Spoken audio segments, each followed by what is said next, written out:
Progress. Este servidor de nombre lo que me va a permitir saber es todos los lugares donde está disponible ese recurso. Eso me va a servir, asociado a la gestión de la replicación de recursos, para que si alguna de esas IP, alguna de esas computadoras ahora no está disponible, yo la pueda acceder por otra copia, aumentando la disponibilidad del sistema. A su vez, estos servidores de nombres no suelen ser uno solo, como dice ahí. Eh, para, para evitar cuellos de botella y mejorar la disponibilidad, dentro de un sistema distribuido, esta tabla de nombres suele también estar replicada, suelen haber copias en varios lugares.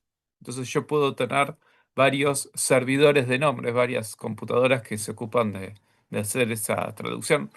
Es- Sería como parecido a los DNS que usamos en la web. Y de esa manera, si alguno de los servidores de nombre deja de funcionar, yo voy a poder seguir trabajando porque voy a tener otras computadoras que se ocupan de cumplir esa función. A su vez, relacionado también al tema de caché que vamos a ver ahora también en un ratito, las computadoras que quieren acceder a esos recursos globales suelen tener una copia parcial de la tabla de nombres asociada a los últimos recursos que utilizaron. Entonces, esa información no es que continuamente la vamos a tener que ir a consultar el servidor de nombres, sino cada sistema operativo de cada computadora lo va a acceder cuando lo necesita y después tiene una copia local eh, que va a durar un tiempo. Y con esa copia local sabe que cada vez que un proceso o un usuario quiere acceder a ese recurso, cuál es su ubicación actual, ¿no? Eh, Eso con el manejo del caché vamos a ver que después presenta algunas dificultades para la gestión de la información de la caché, pero eh, los beneficios que tienen son mayores que los problemas. Bien, entonces, toda esta abstracción de la ubicación real que va a tener los recursos a través del uso de nombres globales, fíjense que es algo muy sencillo. Lo que hacemos es aplicamos un concepto bastante parecido a lo que usamos dentro de la web para acceder a las páginas web, ¿no? Y funciona. Así que no hay que reinventar la rueda acá para hacer nada súper complicado o súper novedoso, sino que se aplica una solución conocida que funciona. Bien. El segundo punto era cómo intentábamos, podríamos decir, mejor dicho, cómo intentamos acceder a los datos de un recurso en forma eficiente dentro de una red, ¿no? Porque esto va a aplicar tanto para cualquier red de computadoras, que pueden ser redes locales, redes medianas o redes grandes. Y bueno, ¿cómo podemos intentar que no estemos continuamente transfiriendo grandes volúmenes de información por la red, teniendo en cuenta que la transferencia por la red suele ser mucho más lenta que acceder a los recursos en forma local? Hay, obviamente, muchas mejoras en lo que es los tiempos de transferencia de red, ¿no? Hay las tecnologías que tenemos ahora para transferencia, sobre todo en redes locales. eh, hay posibilidades de generar redes que puedan transferir información hasta en gigas por segundo ahora, pero no en todas las organizaciones tienen redes tan rápidas.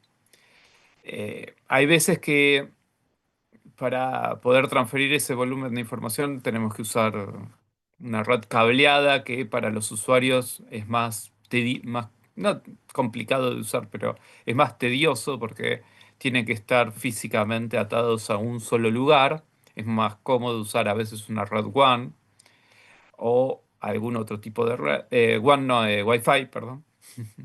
WAN es otra cosa.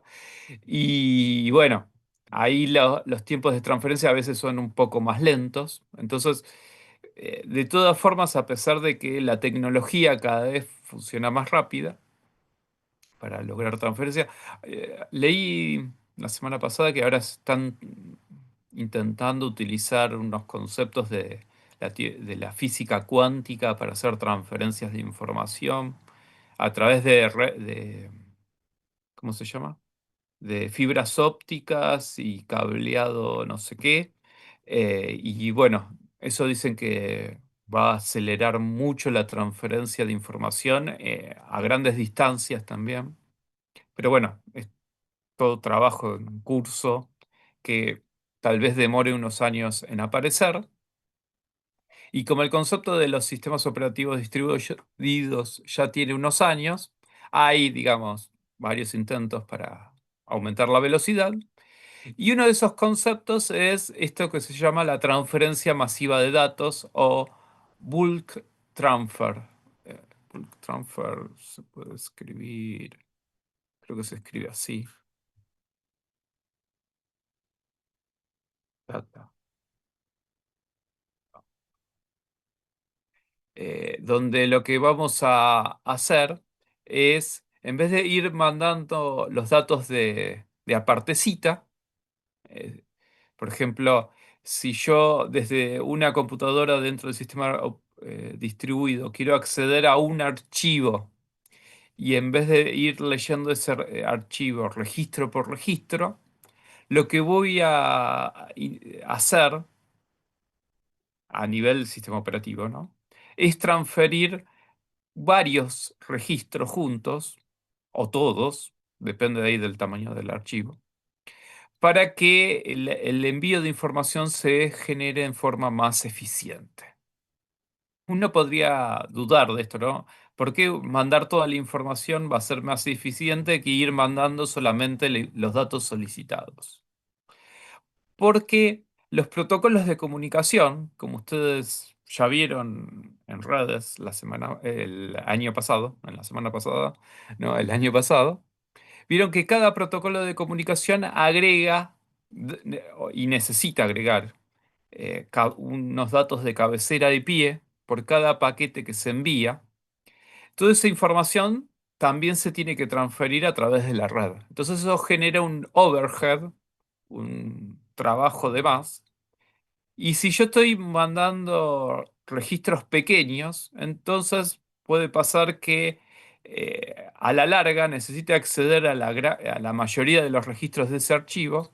Y si yo voy accediendo registro por registro, el overhead de todos los protocolos de comunicación va a terminar siendo más grande que si yo hubiera mandado todo el archivo de una.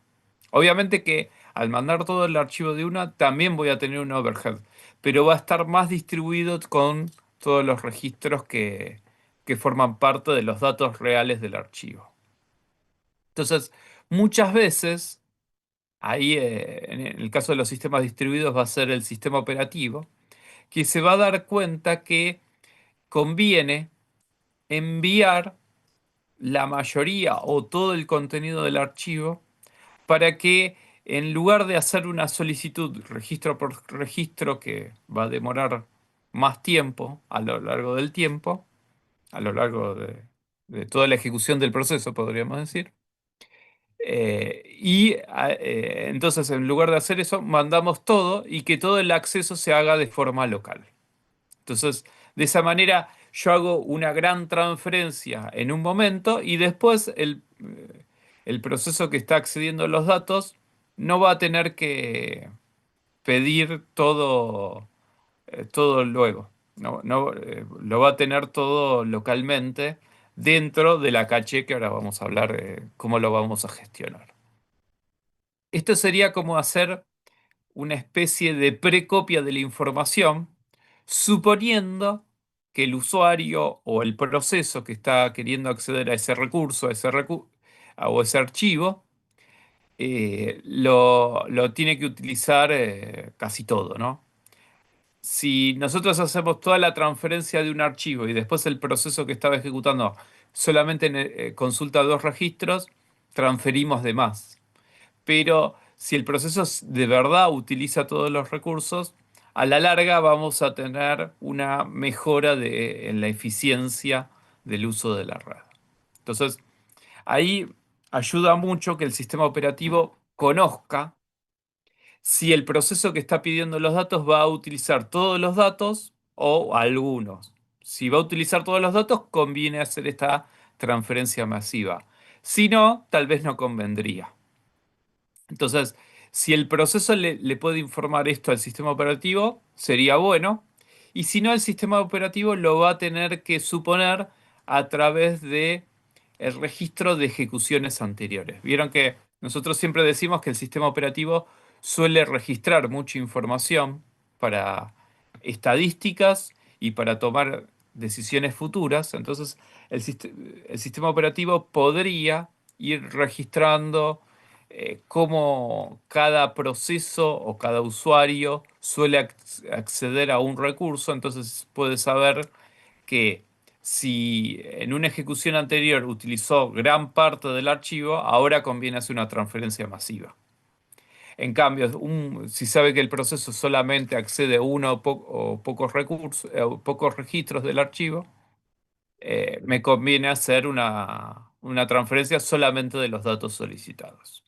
Si el proceso cambia el comportamiento en cada ejecución, bueno, ahí el sistema operativo podría suponer lo peor, que es que el proceso va a necesitar todos los recursos, todos los registros, pero bueno, va a depender un poco de, digamos, de adivinar qué puede necesitar ese proceso. Bien. Entonces, esta transferencia masiva va a requerir que los datos no solicitados se almacenan localmente para poder accederlos luego. Ese acceso local se va a implementar, se va a realizar a través de la gestión de una caché. O sea, la caché va a ser una memoria temporal que va a tener cada computadora.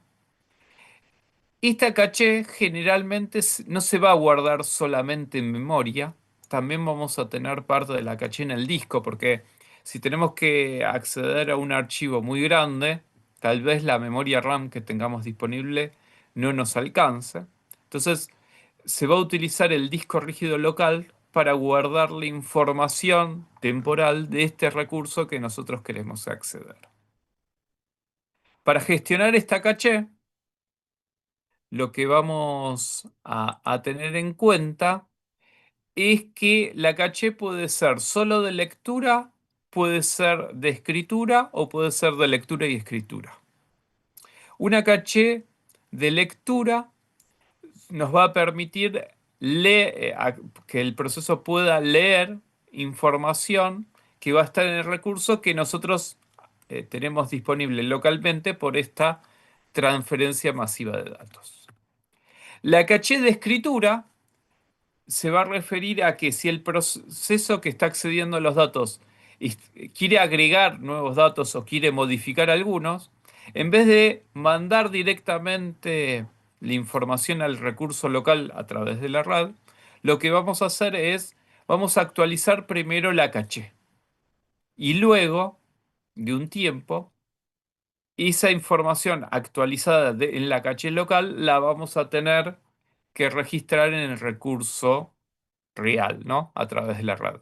Acá de vuelta, lo que vamos a hacer es, vamos a acumular varias actualizaciones que se tienen que hacer sobre el recurso, que pueden ser actualizaciones de agregar datos, modificar datos o borrar datos. Y una vez que tenemos una cantidad significativa, se la vamos a mandar al recurso real para que ese recurso real esté actualizado. Entonces ahí sería una caché de escritura. Y bueno, Obviamente que la caché de lectura y escritura es una caché que nos permite leer localmente y actualizar localmente, ¿no? Alguien tal vez sobre todo con la caché de lectura no habría tanto problema porque yo leo información, no estoy modificando nada. Pero con la caché de escritura alguien se podría preguntar, ¿qué pasa si otro proceso que está en otra computadora está también queriendo acceder al mismo recurso, por ejemplo, al mismo archivo, pp.txt? Hay dos procesos que están leyendo y lo quieren actualizar.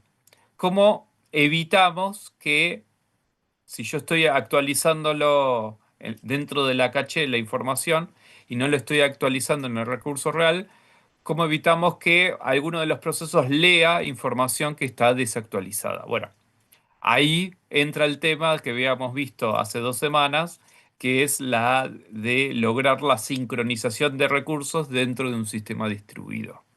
Obviamente que si hay un proceso que está escribiendo sobre un recurso compartido dentro de un sistema distribuido, lo que va a tener que hacer es solicitar el acceso a ese recurso aplicando el concepto de mutua exclusión. Entonces, si los dos procesos leen, no pasa nada. Pero si alguno de los procesos está escribiendo sobre pp.txt, el que quiere escribir va a tener que tomar el recurso, va a tener que hacer mutua exclusión para que le indique a los otros procesos que quieren leer o que quieren escribir que no pueden acceder al recurso porque le estamos haciendo algún tipo de modificación. Entonces, eso hay que tenerlo en cuenta. Esta mutua exclusión la vamos a tener que hacer sobre el recurso y la vamos a tener que hacer también sobre todas las copias que haya de ese recurso. Porque si yo estoy tomando el concepto, estoy tomando, por ejemplo, el concepto de archivo pp.txt y ese archivo puede ser que esté replicado en varias computadoras, yo no podría leer ni escribir en ninguna de las copias hasta que me den permiso, la mutua exclusión me diga podés acceder al recurso. Si no, puede ser que esté accediendo a una copia que no esté actualizada. Entonces, eso me puede llegar a generar problemas. Entonces, en un sistema distribuido, a pesar de que yo pueda tener varias copias, también la gestión de los recursos va a tener que estar sincronizada utilizando alguna de las estrategias que habíamos hablado, la centralizada, la descentralizada por token, la descentralizada sin token, aplicando mensajes, ¿no? Y bueno, de esa manera me garantizo que todos los recursos se accedan uno por vez, ¿no? Esto sí, hay, eh, hay procesos que escriben. Si todos los procesos leerían, no pasa nada. Yo ahí sí me puedo traer toda la información del recurso, lo leo localmente y no pasa nada. Pero si alguno de los procesos actualiza algún tipo de información sobre el recurso, ahí tengo que implementar mutua exclusión.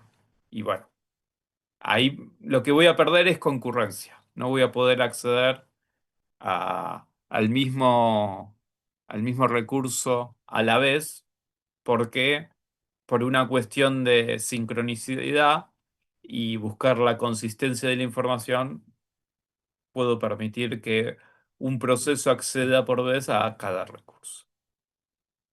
Bien. Aclaro esto porque a veces esto del manejo de la transferencia masiva con caché y el hecho de cómo mantener la información actualizada real genera dudas y bueno, por eso lo aclaramos acá.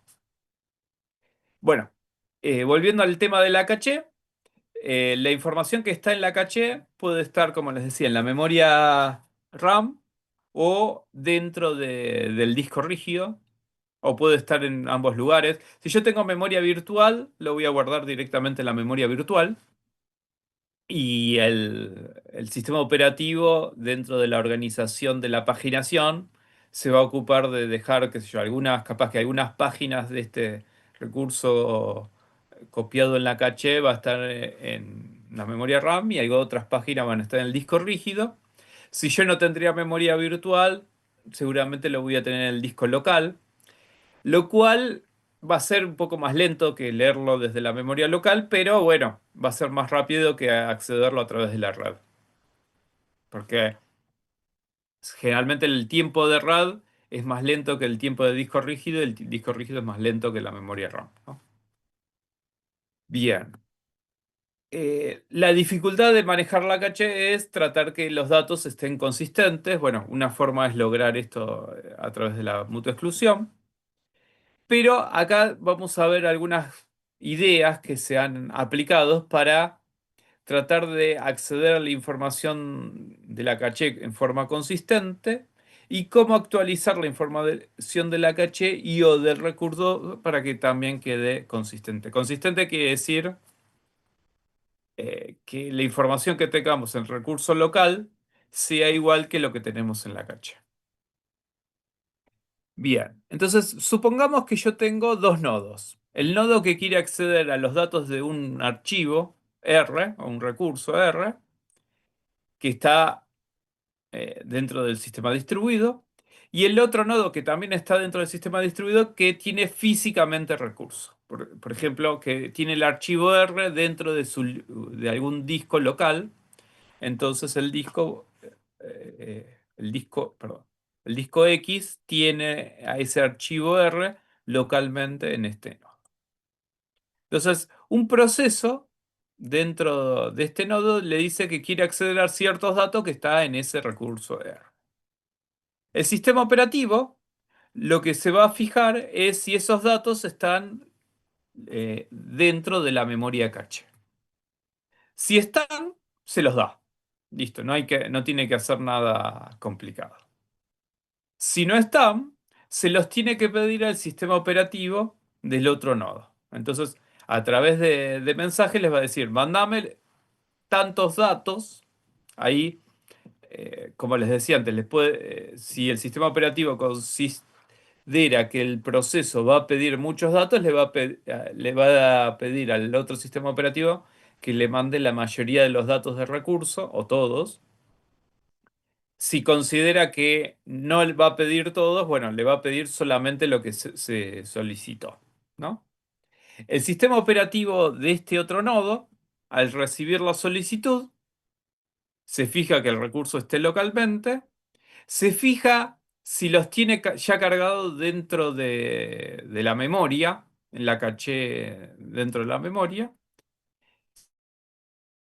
los devuelve. Si no, va a buscarlos al disco rígido, los lee, los carga dentro de su caché de memoria y se los devuelve.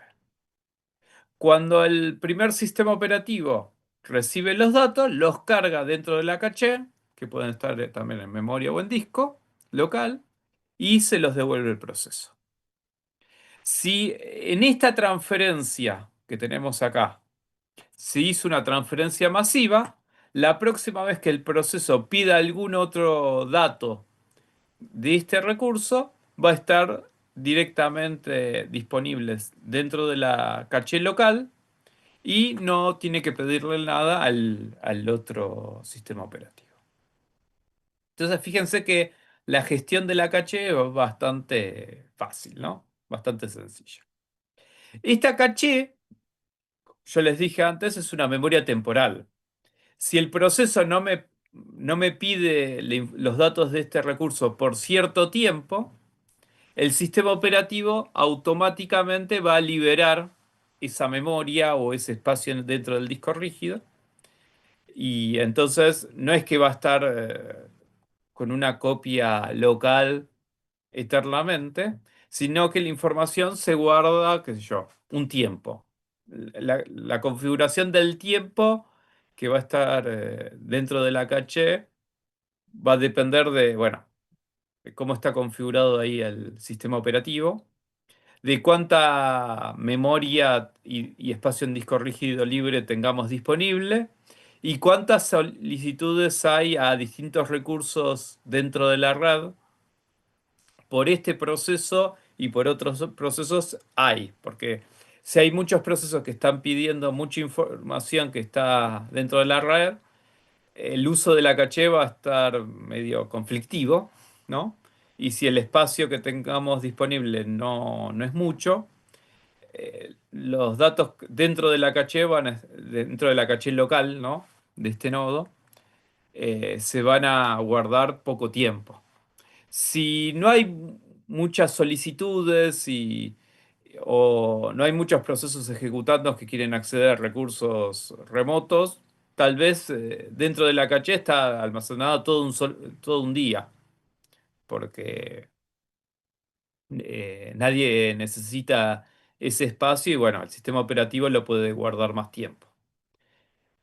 Pero bueno, depende entonces de varios factores. Hay veces que dentro de la caché yo podría tener una información por un tiempo largo y hay veces que va a durar muy poquito. Va a depender ahí de todas estas variables que el sistema operativo tiene que considerar para hacer una buena gestión. Dentro del nodo remoto que tiene físicamente el recurso va a pasar lo mismo. Esta información dentro de la caché se va a guardar un tiempo. Si necesita ese espacio o pasó más de tanto tiempo, lo va a liberar. Y bueno, eso significa que la próxima vez que se quiera acceder a ese recurso se va a tener que volver a leer. Bien. Entonces, fíjese que esta gestión creo que no les debería generar grandes dudas porque es bastante sencilla. Lo que es un poquito más complicado es cómo mantener actualizada la información de la caché con el recurso, ¿no? Como nosotros les dijimos antes, para acceder a un recurso que se va a actualizar, yo tengo que implementar la mutua exclusión. Pero ¿qué podría pasar? Yo podría tener que este proceso había tenido la mutua exclusión, había pedido la información, entonces el sistema operativo guardó localmente la información en la caché. Después el proceso, después de hacer varias actualizaciones que a su vez se mandaron al recurso, el proceso libera a ese recurso, pero el sistema operativo, como no necesitaba la memoria, tiene todavía la información dentro de su caché. En el interim vino otro proceso que tomó el recurso, hizo mutua exclusión, tomó el recurso y le hizo alguna modificación. Entonces, cuando venga de nuevo este proceso dentro de este nodo, el nodo uno, digamos, venga de nuevo y quiera leer la información, si nosotros accedemos a la información de la caché, esa caché ahora va a estar desactualizada. ¿Cómo hacemos para saber si la información que tenemos localmente dentro de la caché está actualizada o no para volverla a solicitar? Entonces, la actualización de la caché de recurso va, por un lado, a gestionar eso, cómo mantener o cómo administrar las versiones de la caché. Y por otro lado, que me estaba olvidando, también va a gestionar las decisiones de cuándo enviar los cambios que se hicieron localmente al recurso. Porque como les habíamos comentado antes, puede pasar que dentro de este nodo, el nodo naranja, el proceso también escriba algo, quiera modificar algo de ese recurso. Tal vez esas actualizaciones primero las hacemos localmente y después las tenemos que mandar al recurso. Bueno, ¿cómo va a ser el sistema operativo para gestionar todas esas actualizaciones? Bien. Las actualizaciones hay dos formas de hacerlo para implementarlo. Lo que se llama la escritura inmediata y la escritura demorada. En la escritura inmediata, lo que va a pasar es que si el proceso necesita agregar algo, borrar algo o modificar algo, esas actualizaciones se van a hacer dentro de la caché y al mismo tiempo se le van a mandar al otro nodo para que se hagan sobre el recurso real.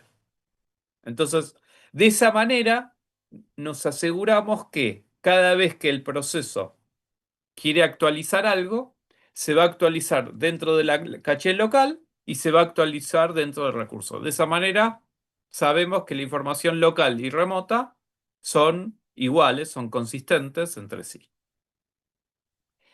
Esta es el tipo de actualización más seguro, o más segura, perdón. ¿Por qué? Porque si algo le sucediera al proceso que me tire algún error o se, por algún motivo el nodo donde funcionaba el proceso deja de funcionar o se pierde la red por algún motivo, se desconecta ese proceso, se desconecta ese nodo de la red o el nodo que tiene recursos se desconecta de la red, me garantizo que todo lo que ejecutó hasta ahora ya va a estar impactado dentro del recurso real. No lo voy a tener que volver a hacer de cero. Pero, a pesar de que es la forma más segura de implementarla, es la más ineficiente, porque yo voy a tener que ir mandando cada actualización y generalmente por cada actualización yo quiero corroborar que esa actualización llegó. Entonces tengo que recibir el OK de que esa actualización se hizo en forma correcta. Entonces, cada vez que el proceso manda a escribir algo en ese recurso, vamos a tener que esperar que se envíen todas las actualizaciones por la red y que llegue la confirmación de esa actualización también a través de la red, lo cual puede demorar cierto tiempo. Entonces, por eso decimos que es un poco ineficiente, porque la ejecución del proceso va a estar demorada porque el proceso va a estar bloqueado hasta que no le llegue el OK de que esa actualización se hizo.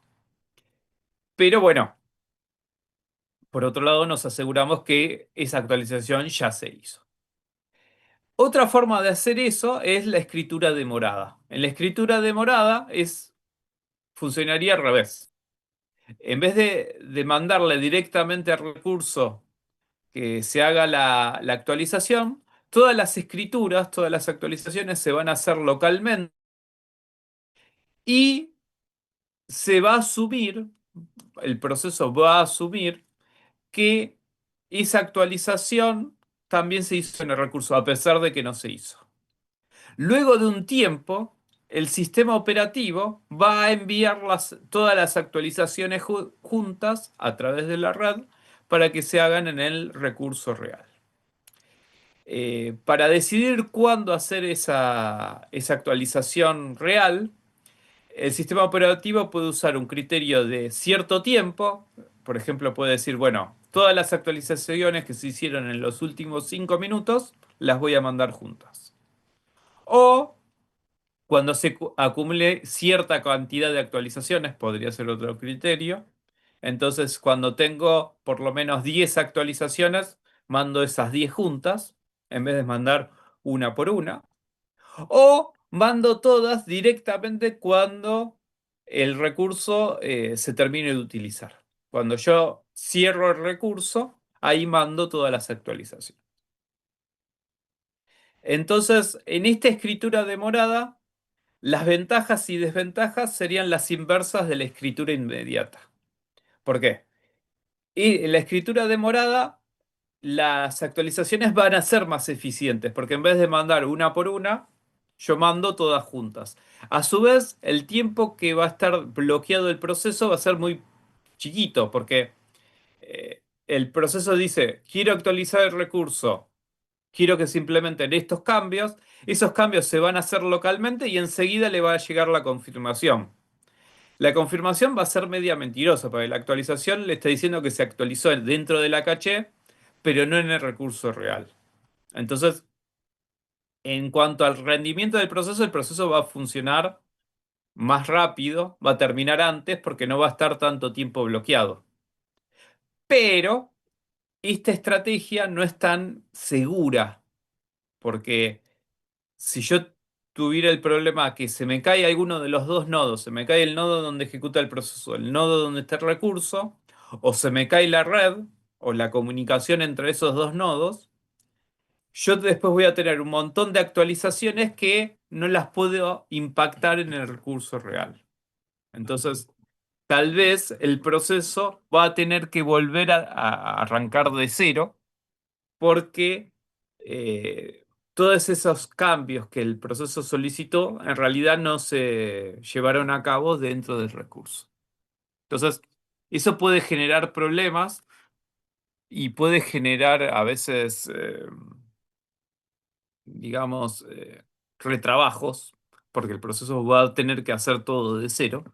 Así que va a depender un poco de la criticidad de lo que está haciendo el proceso sobre ese recurso para decidir si voy a hacer una escritura inmediata o demorada. Generalmente, los sistemas operativos automáticamente van a decidir cuál de las dos estrategias aplicar. Hay veces que se puede configurar, porque uno le podría poner, si uno quiere hacer una escritura con demora o una escritura inmediata. En algunos lenguajes de programación, por ejemplo, para actualizar, cada vez que nosotros escribimos en un archivo, uno le puede a veces decir por un parámetro si queremos escribirlo de verdad, hacer como un force writing. En un lenguaje lo llaman force, por eso le digo force writing, como que fuerza la escritura real o una escritura inmediata, o si no, lo va a hacer una escritura demorada. Por ejemplo, creo que en C y en Python no se llama igual, pero es parecido. En C me acuerdo que hay una instrucción que se llama flush, que es como que vos le decís a un archivo, hace un flush.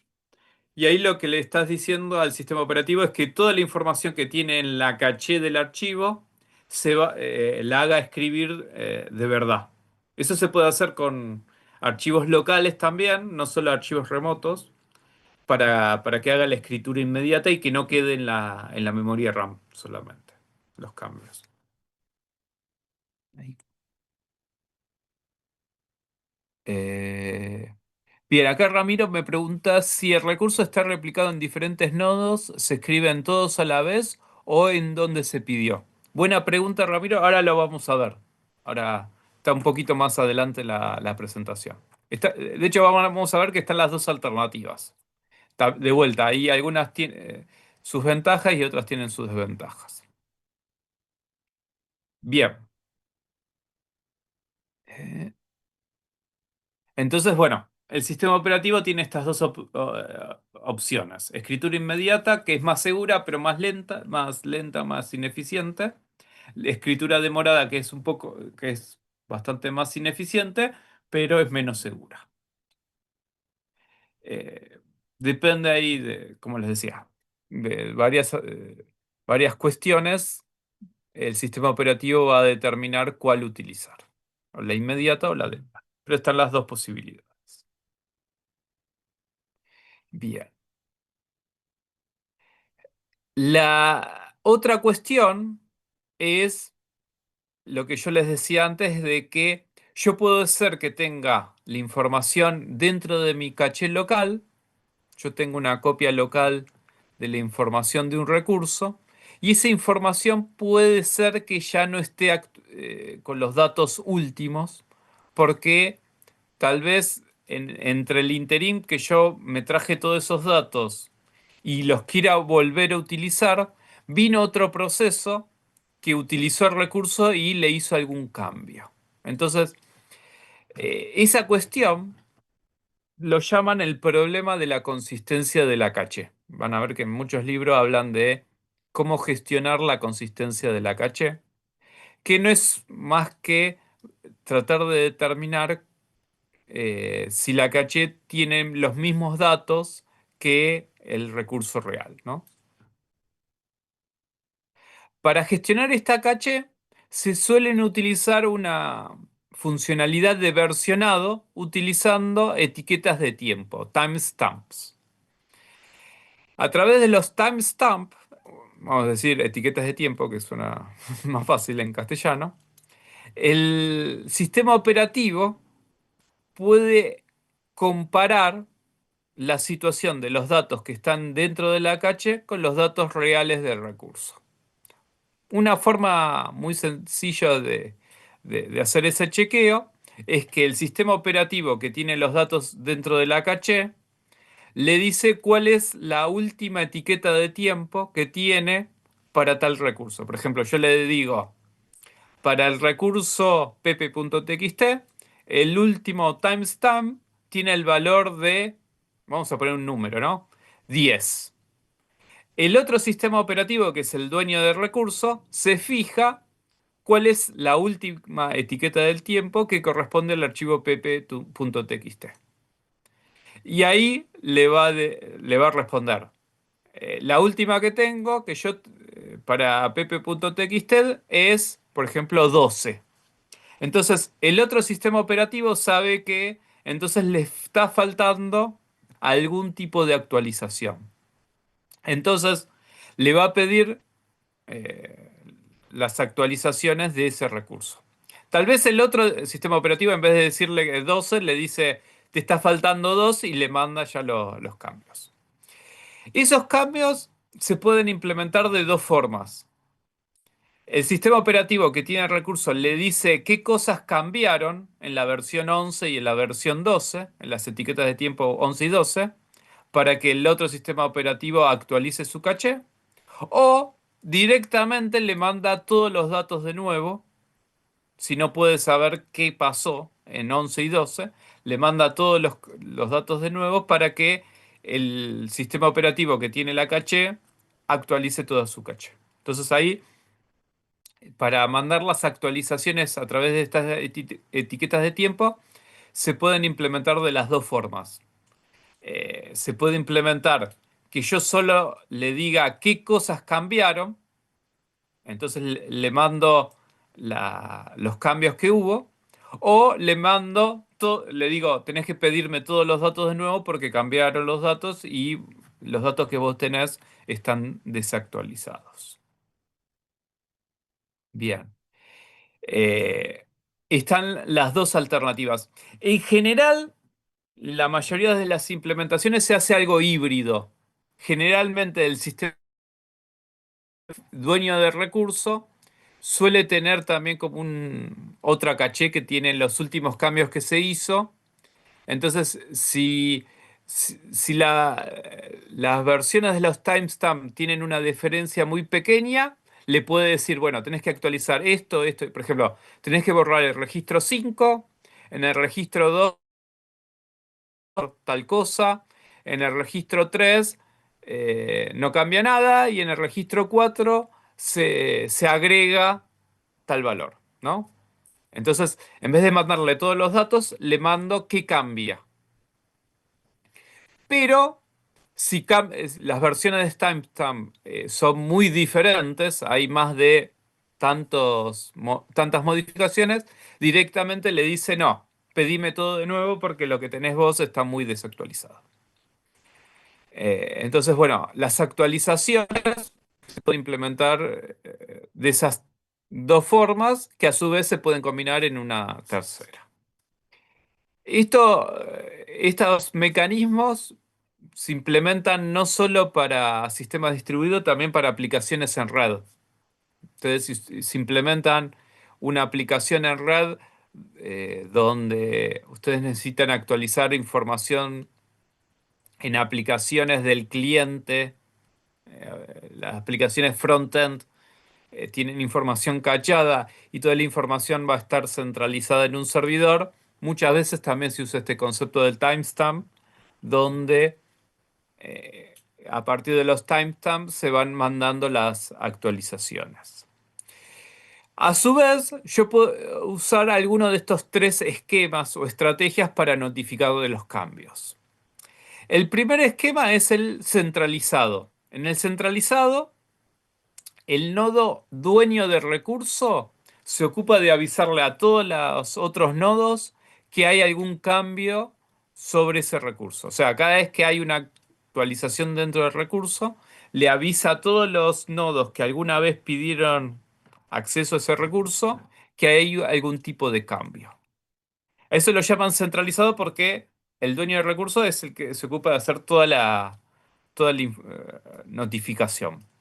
Obviamente que esto sería muy ineficiente, porque tal vez le esté notificando a un sistema operativo que actualmente ya no tiene más los datos en la caché, porque ya los liberó, no los necesita más a esos datos, y a su vez ese nodo tiene que saber dónde están conectados, digamos, cada uno de esos sistemas operativos para poder mandar la actualización. Así que va a tener que tener una tabla por cada archivo, por ejemplo, para pp.txt, va a tener una lista del nodo uno, el 3 y el 4 que alguna vez accedió a pp.txt. Sería mucho trabajo para el nodo dueño de recurso. Entonces, muchas veces este esquema centralizado no se aplica. El esquema que se va a aplicar es el esquema que se llama distribuido, que obviamente que va a funcionar, donde los nodos clientes, los nodos que tienen la información cacheada, son los que se van a ocupar de preguntarle al nodo dueño de recurso si hay alguna actualización. Si hay alguna actualización, y puede ser que le pida, le mande entonces el dueño de recurso qué cambios hubo o le diga pedime todo de nuevo. Entonces, este esquema es el más recomendado porque el trabajo lo va a hacer solamente el sistema operativo que quiere acceder a un recurso que ya tiene la información dentro de la caché. Entonces lo podemos implementar así. Y el tercer esquema, que se llama jerárquico, busca hacer una cosa híbrida, una cosa mezcla. Va a haber algunas notificaciones centralizadas para ciertos nodos y a su vez los nodos le pueden pedir a otro nodo si hay algún cambio, pero no necesariamente se lo van a pedir al dueño de recursos, se lo pueden pedir a otro. Entonces de esa manera es como que vamos a tener un esquema por niveles donde vamos a gestionar el uso de los recursos. Va a estar muy atado al manejo de copias. Entonces, si yo tengo varias copias, en vez de pedírselo siempre a uno, se lo puedo pedir a algún otro que también tiene la copia de ese recurso. Y de esa manera, digamos que no vamos a tener un nodo dueño del recurso que se va a convertir en un cuello de botella, sino que la información va a estar disponible en varios nodos y bueno, de esa manera se pueden mandar también las actualizaciones. De todas formas, el jerárquico va a terminar trabajando muy parecido al esquema distribuido porque el- la, la acción de preguntar si la información está actualizada o no la va a hacer el nodo cliente. Lo que va a cambiar es que en vez de preguntárselo solamente a un nodo, se lo va a poder preguntar a varios nodos que tienen disponible esa información. Como para decirlo más sencillo, ¿no? Bien, lo importante es el uso de estas etiquetas de tiempo para poder comparar, porque si no le tendríamos que pedir siempre toda la información para poder saber si la información cambió. Entonces, este uso de etiquetas de tiempo va a dar buenos resultados. Lo que hay que considerar, no sé si se acuerdan, supongo que sí, que en un sistema distribuido no tenemos un reloj real. Entonces, esta etiqueta de tiempo no va a usar un tiempo dado por el reloj de la computadora, sino que va a usar relojes virtuales, ¿no? Ahí vamos a aplicar el concepto de los relojes vectoriales para gestionar las versiones dentro de los datos cachados. Generalmente, lo que se hace es como una especie de contador que va diciendo para cierta unidad de datos, generalmente se suele implementar a nivel registro, pero bueno, puede llegar a cambiar. Se va actualizando ese contador cada vez que hay un cambio dentro de ese registro. Por ejemplo, si ese registro se modifica o se borra, se acumula, se suma al valor de ese contador, que es la etiqueta de tiempo. Registros agregados, a su vez, va a tener también un contador a nivel tabla para que, o al nivel global del archivo para saber que hay nuevos timestamps para considerar. Pero bueno, no es complicado de automatizar eso. Eso lo va a hacer no lo va a hacer el archivo en sí, tampoco lo va a hacer el sistema operativo asociado al recurso. Y bueno, y el otro sistema operativo lo va a hacer a nivel de datos cachados, ¿no? Para, para después poder compararlo. Bien. Bueno, entonces con esto vimos todos estos conceptos de la cacha.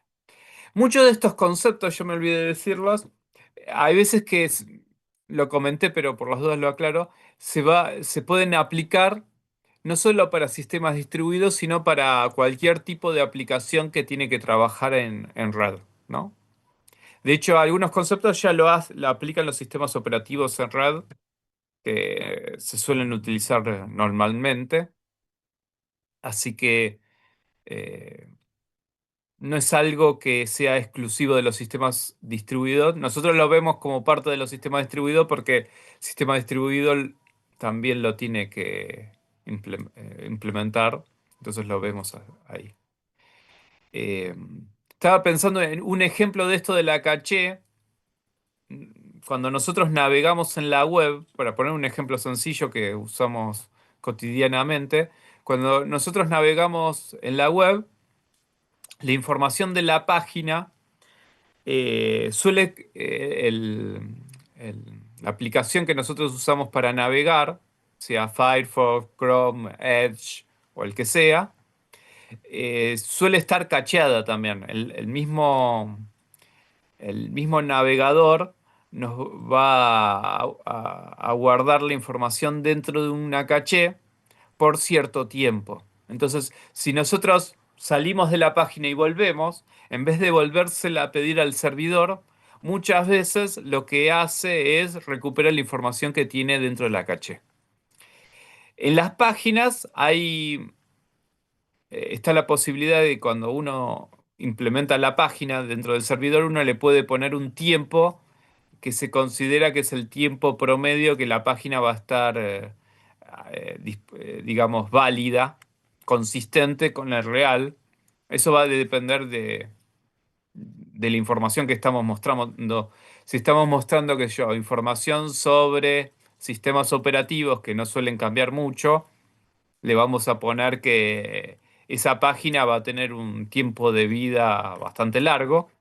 Pero, qué sé yo, si es un portal de noticias o es Gmail, por ejemplo, o alguna otra aplicación qué sé yo, es WhatsApp web, que lo estamos viendo a través de la página, que necesitamos que se actualice más seguido, ahí el tiempo de vida de la página va a ser más cortito.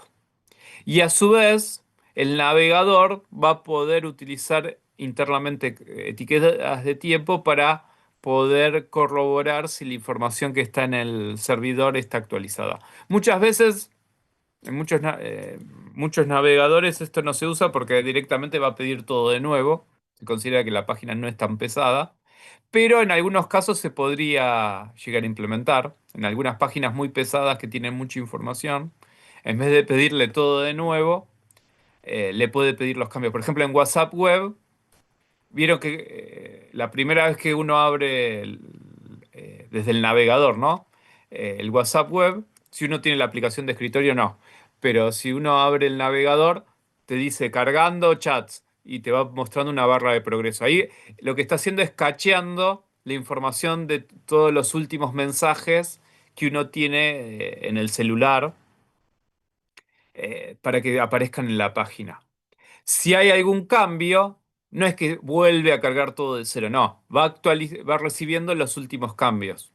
Entonces es mucho más eficiente. Para eso, Internamente WhatsApp debe utilizar este concepto de etiquetas de tiempo para saber qué nuevos mensajes llegaron o qué cambios hubo en los chats en el último tiempo desde que nosotros abrimos la página.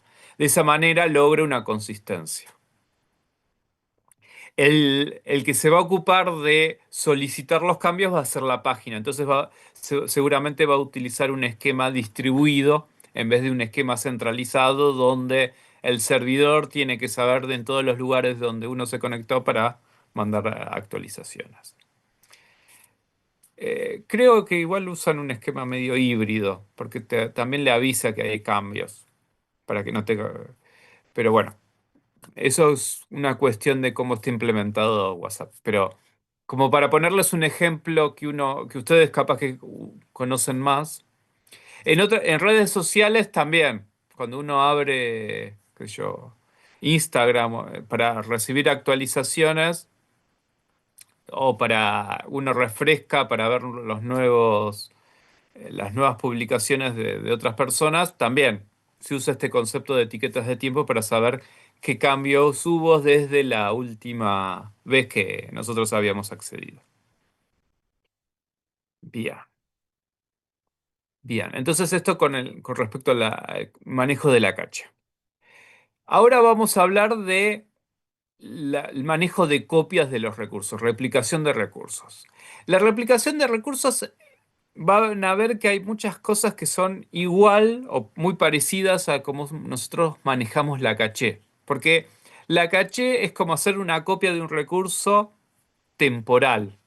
La diferencia es esa. Cuando yo uso replicación de recursos, el recurso está copiado en forma permanente hasta que el usuario o el proceso decide eliminarlo. La caché, no, la caché nosotros la vamos a guardar cierto tiempo que depende de varias variables.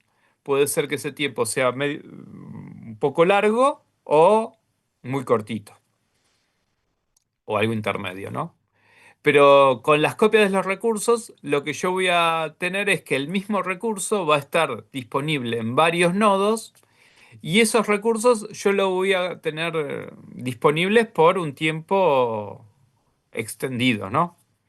Generalmente, si yo borro el recurso de uno de los nodos, todas las otras copias también se deberían borrar en forma automática, porque se considera que estoy eliminando ese recurso de todo el sistema.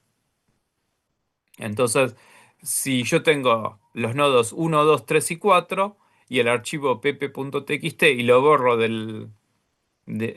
borro el archivo pp.txt que estaba accediendo desde el nodo uno, después se deberían borrar del nodo 2, 3 y 4. De la misma manera, si yo agrego información o modifico información dentro del nodo uno, voy a tener que hacer que toda esa información también o se agregue o se modifique en el nodo 2, 3 y 4, que es lo que antes preguntaba Ramiro, de tendríamos que ver cómo lo vamos a administrar esas actualizaciones para que le lleguen a todos los nodos. En el manejo de estas copias dentro de un sistema distribuido, lo que vamos a buscar entonces es que la información se pueda acceder en forma consistente, a pesar de que se accede en paralelo, en forma concurrente, y que también todo el manejo de estas copias, toda la administración de la replicación, sea invisible o transparente para los usuarios y para los procesos. Entonces, si, si yo estoy accediendo a la copia que está en el nodo uno de pp.txt y estoy leyendo, tal vez otro proceso está accediendo a la copia del nodo 3 y entonces los dos procesos pueden estar trabajando en paralelo, accediendo al mismo recurso. En este caso, leyéndolo, no tendríamos problemas de sincronización y no tendría que haber problemas. De hecho, lo que va a pasar, o debería pasar en un sistema distribuido, es que los nodos donde están ubicados el recurso, para el proceso que le está accediendo, no le va a importar. Puede ser que el proceso acceda un ratito al nodo uno, después el nodo 3, después el nodo 2, siempre accediendo al mismo recurso pp.txt. Tal vez la red sea media inestable y hay veces que al proceso le conviene accederlo desde el nodo uno, a veces del nodo 3 y a veces del nodo 2. Eso puede llegar a pasar. O puede ser que el proceso se vaya migrando, cambiando de computadora y ejecute localmente dentro del nodo uno. Después, por algún motivo, se lo decide migrar al nodo 3 y después se lo decide migrar al nodo 2. Como esos tres nodos tienen localmente el archivo pp.txt, los puedes seguir accediendo sin ningún tipo de problema, en forma transparente. Toda la gestión la van a hacer los sistemas operativos del nodo uno, nodo 3 y nodo 2. Bien, entonces la replicación de recursos va a implicar mucho trabajo para el sistema operativo, pero para los procesos y para el desarrollador de los procesos va a ser totalmente invisible. Yo, desde el punto de vista del desarrollo de mi aplicación, de mi proceso, no tengo que hacer nada especial. Toda la gestión la va a llevar a cabo automáticamente el sistema operativo de los nodos que forma parte del sistema distribuido. Así que de la replicación de recursos. La otra ventaja, obviamente, que ya lo dijimos, pero por las dudas, bueno, en realidad hay dos ventajas. Eh, una en cuanto a rendimiento, está en esto que yo les decía antes de yo puedo ir migrando al proceso por varios nodos tratando de que el rendimiento de la ejecución del proceso sea bueno, porque yo estoy accediendo sigo accediendo al recurso localmente y a medida que yo necesito procesador y memoria, tal vez voy migrando a ese proceso para que pueda ejecutar en una computadora que no tenga tanta carga de trabajo. Y la otra ventaja es la disponibilidad, porque supongamos que el proceso está accediendo al recurso en forma remota, no local, y lo estaba accediendo desde el nodo uno. Y el nodo uno en un momento se cae. Entonces, en vez de tirar un error, el proceso lo que va a hacer es, ahora se va a conectar al nodo 3 o al nodo 2 o al nodo 4. Y va a poder seguir leyendo la misma información del mismo recurso, porque la información va a estar replicada. Eh, como la información va a estar gestionada para que se pueda acceder en forma concurrente y consistente, yo voy a poder seguir accediéndolo sin ningún tipo de problema. Entonces, la replicación de recursos aumenta la disponibilidad y el rendimiento del sistema. Bien, el problema de la replicación de recursos va a estar sobre todo en esto de gestionar las consistencias entre las copias, porque generar copias de un recurso es fácil, ¿no?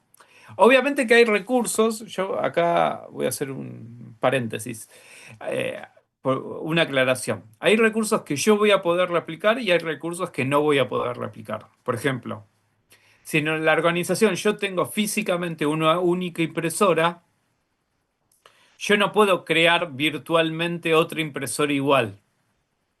Estaría bueno, ¿no? Tener ahí el... Ahí necesitamos el replicador de Viaje a las Estrellas que nos permite copiar cosas. Y entonces ahí agarro la impresora, la meto por el replicador y saco dos impresoras. Y ahí alguien se puede tentar y puede hacer 100 copias de la impresora.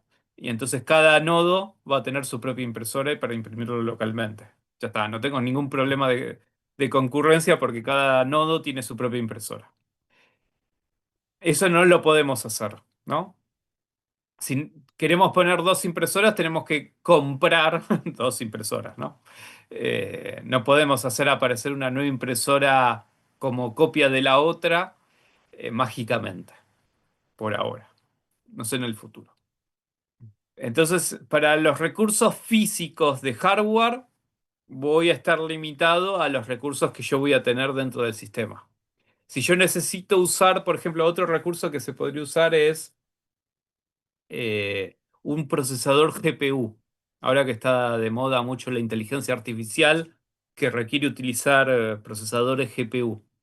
Yo quiero entrenar una red neuronal y quiero usar ese GPU. Bueno, ese GPU va a estar dentro del sistema distribuido, lo voy a poder acceder por el nombre local, el nombre global, perdón. Lo puedo acceder como si fuera localmente a través del nombre global para que haga el entrenamiento de la red neuronal, pero no lo puedo replicar mágicamente. Si lo quiero replicar, voy a tener que tener dos procesadores GPU o dos servidores GPU eh, con placas dedicadas GPU para que poder entrenar en paralelo dos redes neuronales, por ejemplo.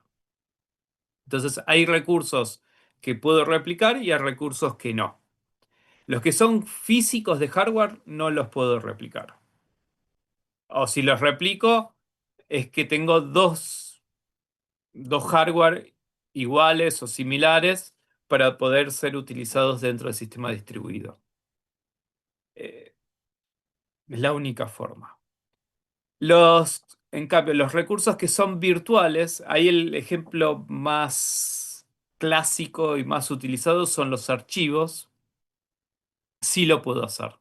Yo puedo tener dos o más copias de un archivo en distintos discos del sistema distribuido y ahí no hay problema. Yo puedo tener, de hecho, podría tener en un sistema distribuido de 4 nodos, 4 copias del mismo archivo. Si ese archivo es tan crítico, lo puedo tener replicado en todos los nodos para que todos los procesos lo puedan acceder localmente. ¿Se puede hacer? Sí. ¿Hay que hacerlo? Y depende. Depende de qué tan importante y qué tan frecuente se accede a ese archivo para ver si vale la pena o no tener tantas copias que me está ocupando espacio en disco rígido en todos los nodos, ¿no? Con una base de datos es igual. Una base de datos se suele implementar como una serie de archivos dentro de un disco. Entonces, ¿yo podría replicar una base de datos? Sí, no hay problema. Puedo replicar los archivos de la base de datos y el manejador de base de datos. Y esto, de hecho, se hace cuando yo armo un clúster de base de datos. Se suelen replicar los archivos de la base de datos de manera que el gestor de base de datos también está replicado. Así, si se cae alguno de los nodos que forman el clúster de la base de datos, yo puedo seguir trabajando y además pueden atender pedidos en paralelo, mejorando el rendimiento del sistema. Así que ese sí también es un recurso que yo puedo replicar. Pero bueno, hay otros que no. Eso hay que tenerlo en cuenta por las dudas, porque eh, obviamente ustedes pensándolo un poco se dan cuenta, pero por las dudas lo aclaramos, porque capaz que alguno se puede imaginar que puede replicar cualquier tipo de recurso. Bueno, un recurso de hardware no lo puedo replicar. Dentro de los recursos que puedo replicar, generalmente son todos los recursos virtuales, yo voy a tener que, sí, asegurarme que todas las copias tengan una información consistente entre sí. De manera que si algún proceso modifica alguna de las copias, todos esos cambios se tienen que replicar, se tienen que aplicar, ¿sí, no? En vez de usar replicación, se tienen que transmitir a todas las copias para que todos tengan una información actualizada. Entonces, si un proceso de este nodo actualiza acá, tenemos que hacer que todas las copias tengan los datos actualizados. Para lograr eso, vamos a ver que hay unos algoritmos para manejos de copias que lo que van a garantizar es eso, que todos los recursos tengan los datos actualizados o que tengan la última modificación. Porque a veces puede pasar que algunas copias no reciban todos los cambios, porque puede haber cambios intermedios que no vale la pena transmitir y directamente mandamos la última versión. Entonces, en los algoritmos de manejo de copia, lo que generalmente nos va a garantizar es no que todos tengan aplicados todos los cambios, sino que todos tengan aplicados la última modificación. Si hay cambios intermedios que después fueron eh, sobrescritos por otro cambio, no me van a importar. Yo lo que quiero tener es la última versión, la última modificación. Estos algoritmos se busca que sean transparentes para el proceso y para el usuario, sean escalables, es decir, que puedan funcionar con pocos nodos o con muchos nodos, y que sean lo más eficiente posible, de manera que no implique transmitir gran cantidad de mensajes a través de la red y que de esa manera no reduzcan el rendimiento del sistema distribuido. Para funcionar, estos algoritmos suelen utilizar el concepto de versionado de datos, el concepto de timestamp o etiqueta del tiempo que vimos recién, y el concepto de transacciones, que ustedes ya conocen por base de datos, pero que es un tema que vamos a ver la semana que viene. Vamos a hacer un repaso, porque eh, para nosotros transacciones va a estar muy atado al manejo de seguridad y no seguridad en cuanto a confidencialidad, sino seguridad en el concepto de fiabilidad e integrabilidad de los datos, que los datos estén íntegros. Entonces es un tema que nosotros lo pusimos dentro de la presentación de seguridad. Entonces, pero igual ustedes ya tuvieron base de datos uno, base de datos 2, usaron transacciones, así que cuando le hablamos de transacciones saben a qué nos referimos, ¿no? Nosotros también sabemos, así que todos sabemos a qué nos referimos. Bien, para implementar entonces estos algoritmos vamos a ver algunos tipos de algoritmos que se pueden utilizar, viendo por cada uno qué ventajas y dificultades o desventajas tiene. El primer algoritmo se llama actualizar todo o nada. En este algoritmo, si hay algún proceso que quiere actualizar una copia, el sistema operativo nos va a garantizar que el cambio que me pide ese proceso se va a aplicar a todas las copias del recurso al mismo tiempo. Por eso es actualizar todo o nada. Para esto va a utilizar transacciones. De hecho, va a usar transacciones distribuidas para asegurarse que si yo estoy actualizando la información dentro de esta copia, de esta copia y de esta copia, si alguna de las copias me tira error al momento de ejecutar la actualización, se cancele todo. Ninguna de las copias quede actualizada. Por eso lo llaman actualizar todo o nada. O hago todo o no hago ningún cambio. Este algoritmo lo que tiene es que es el más seguro, porque me asegura que cada vez que yo actualizo algo, voy a impactar todas las copias que tiene ese recurso. Pero, como pasa como habíamos visto antes, el más seguro es el más ineficiente, porque es el que más va a demorar. Cada vez que tengo que actualizar alguna información de un recurso que tengo replicado, tengo que esperar que todas las copias estén impactadas para asegurarme que el cambio que estoy realizando se llevó a cabo. Entonces, tengo que esperar la confirmación de todas las copias, lo cual puede ser más lento que esperar la confirmación de una sola copia. Entonces, el actualizar todo o nada es el más seguro, pero es el más ineficiente. Y a su vez, en este algoritmo, el sistema operativo de este nodo tiene que saber dónde están ubicadas todas las copias y tiene que poder acceder a todas las copias. O sea, tiene que tener conectividad con todas las copias de recurso para poder actualizar todo, porque si no va a considerar que alguna actualización no se pudo hacer y va a cancelar el cambio. Entonces, bueno, eso también puede, no es un problema, pero genera dificultades al momento de implementar este algoritmo. Para solucionar alguno de estos problemas aparece el algoritmo de primera copia. En el algoritmo de primera copia, lo que va a pasar es que el nodo donde está el proceso va a pedir actualizar el nodo, el sistema operativo, mejor dicho, del nodo donde está el proceso, va a pedir actualizar alguna de las copias. Seguramente la copia que estaba utilizando también para leer. Entonces, el cambio solamente afectaría esa copia. El nodo dueño de esa copia luego se va a ocupar de transmitir los cambios a todas las otras copias que existan.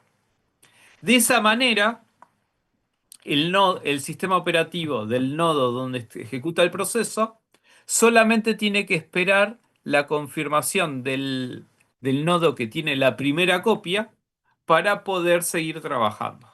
Reduce bastante el tiempo que el proceso va a estar bloqueado esperando la confirmación de la actualización del recurso. A su vez, este sistema operativo no se tiene que preocupar por conocer ni por conectarse a los nodos donde están las otras copias de recurso. Entonces, a este sistema operativo le saca trabajo, el que se va a ocupar es el nodo que tiene esa primera copia, el nodo dueño del recurso de la primera copia, ¿no? Se va a tener que ocupar de conocer dónde están las otras copias, lo cual no sería gran problema porque esa información le puede ser útil para otras cosas. Tiene que tener conectividad, lo cual tendría que tener sentido para poder transmitir la información. Pero bueno, se va a tener que ocupar de pedirle a cada una de esas copias, a esos nodos, que actualicen su copia, ¿no? Por lo cual, eh, a este nodo que tiene la primera copia le vamos a dar un poquito más de trabajo. Sería, eh, no sería un esquema centralizado, pero es medio centralizado, medio distribuido. Para hacerlo totalmente distribuido, descentralizado, aparece el tercer algoritmo que lo llaman algoritmo de gossiping. Gossiping es como rumoreo, chismosear, se podría decir, como mandar rumores, podría ser la traducción. Eh, Tiene que ver un poco cómo hace el algoritmo para mandar las actualizaciones. Porque lo que hace el algoritmo de gossiping es, digamos, volver más distribuido al algoritmo de primera copia. Lo que va a pasar es lo siguiente. El sistema operativo del nodo donde se ejecuta el proceso solamente le va a mandar la actualización al nodo de la primera copia, el nodo que se venía utilizando para acceder a la información. El nodo de esta primera copia le va a mandar la actualización a otro nodo que tiene una copia de recurso. Ese nodo que actualizó ahora se va a ocupar de mandárselo a otro. Y ese que recibe la actualización se lo va a mandar a otro y así. Entonces, en vez de hacer que todas las actualizaciones se tenga que ocupar un solo nodo, es como que cada nodo que recibe una actualización dentro de su copia se compromete a mandársela a alguna otra. Puede ser una o puede ser más, depende de cuántas copias hay de recurso y cuánto tiempo uno quiere que se demore la actualización, porque ahí es como que vamos armando una cadena que, bueno, el último que está en la cadena tal vez demore un rato en recibir las actualizaciones. Entonces yo podría hacer que este, en vez de mandarle uno solo, le mande a dos y este le mande a este y algún otro más que hay, ¿no? Ahí va a depender de cuántas copias uno tiene que tener, cuántas copias uno tiene que tener de este recurso. Si son pocas, eh, lo puedo hacer de a uno. Si son muchas, lo puedo hacer que cada uno mande a dos o a más. Pero bueno, es una cuestión ahí que no es difícil de implementar, porque le defino con un parámetro a cuántos otros nodos les voy a mandar la actualización. Lo que sí se tiene que poner de acuerdo cada uno de estos nodos que tienen copia es a quién le van a mandar la actualización para que a uno no le llegue dos veces la misma actualización y a otro no le llegue ninguna. Entonces es como que eh, se tienen que poner de acuerdo a quién le tienen que mandar. Pero bueno, no es difícil de implementar. Un esquema así se suelen utilizar en los colegios. Ahora capaz que no tanto, pero antes se utilizaban para avisar cosas entre los padres, donde había como un protocolo, que era un listado de teléfonos donde decía, bueno, tal familia recibe una llamada de tal familia y se ocupa de avisarle a tal otra. Entonces, de esa manera uno hace una cadena que, que, es- que funciona bastante rápido para mandar avisos. Ahora se puede implementar con un grupo de WhatsApp, así que es mucho más sencillo, pero hasta hace unos años se hacía de esta manera y entonces, en vez de tener que depender de que uno llame a 20 familias distintas de 20 alumnos distintos, cada uno le avisa a uno, otro le avisa a otro, otro le avisa a otro, y de esa manera se genera la cadena. De vuelta, si son muchas familias, en vez de llamar a uno solo, podemos llamar a dos, y de esa manera se arma un árbol que es mucho más rápido. Entonces, para recursos que tienen muchas copias, es preferible usar este algoritmo de gossiping. La única desventaja que tendría el algoritmo de gossiping es que, bueno, de alguna manera los nodos se tienen que poner de acuerdo a quién le van a notificar cada uno. Esto es una cuestión, digamos, se podría implementar alguna regla de diseño y ya se puede hacer algo genérico. Y la otro problema podría ser la demora que puede tener el último nodo para recibir la actualización, pero bueno, de todas formas las actualizaciones se transmitirían en forma bastante rápida. Demoraría minutos, lo cual no sería tan grave. Lo bueno es que tampoco tenemos que depender que todas las nodos de todas las copias conozcan la ubicación y puedan acceder, tengan conectividad a todos los nodos de la red.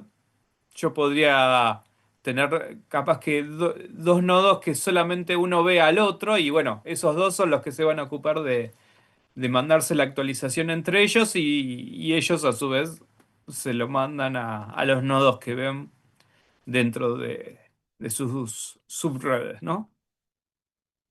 Así que eso también, eh, digamos, se puede considerar como una especie de ventaja que tiene este algoritmo sobre los anteriores.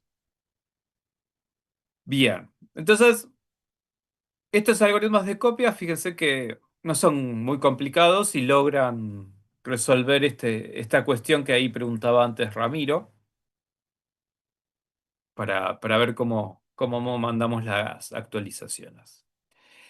Una cosa que sí tienen que tener en cuenta estos algoritmos de manejo de copias es situaciones donde me podría pasar la red quede particionada. Eh, que una red quede particionada es que, por ejemplo, una copia, un nodo que tiene una copia, mejor dicho, no se puede comunicar con otros nodos que tienen otras copias del mismo recurso.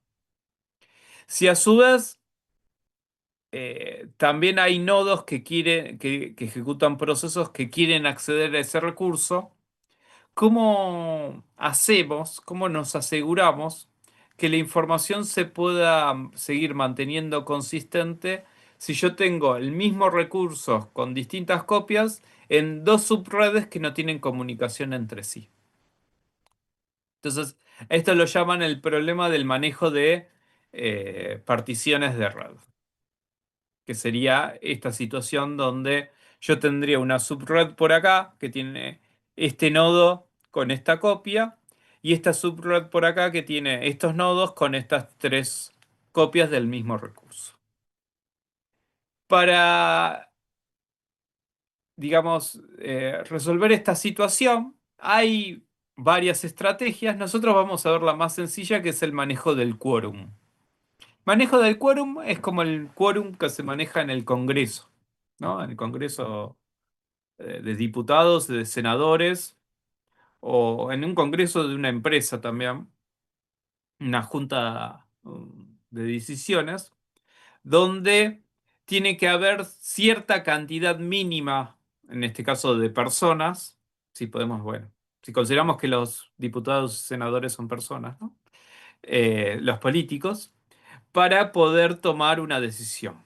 Entonces, en un sistema distribuido, también vamos a tener que manejar un cierto quórum que va a ser una cierta cantidad de copias que tienen que estar presentes y conectadas entre sí para poder permitir que se pueda acceder a ese recurso de forma que ese recurso se pueda leer o se pueda escribir. Entonces, lo que nos dice el manejo de quórum es que las operaciones son permitidas solo cuando se obtiene un consenso, una cantidad mínima, de la mayoría de los nodos disponibles. La cantidad mínima de nodos que se deben aprobar, entre comillas, cada operación a realizar, lo que nos va a decir es que si se obtiene la aprobación, la operación se realiza, si no, se rechaza. Generalmente, en un sistema distribuido, nosotros vamos a tener una cantidad mínima para operaciones de lectura y una cantidad mínima para operaciones de escritura. ¿Por qué se manejan dos cantidades y no una sola? Porque muchas veces para leer la cantidad mínima suele ser menor y la cantidad que se requiere para escribir va a ser mayor.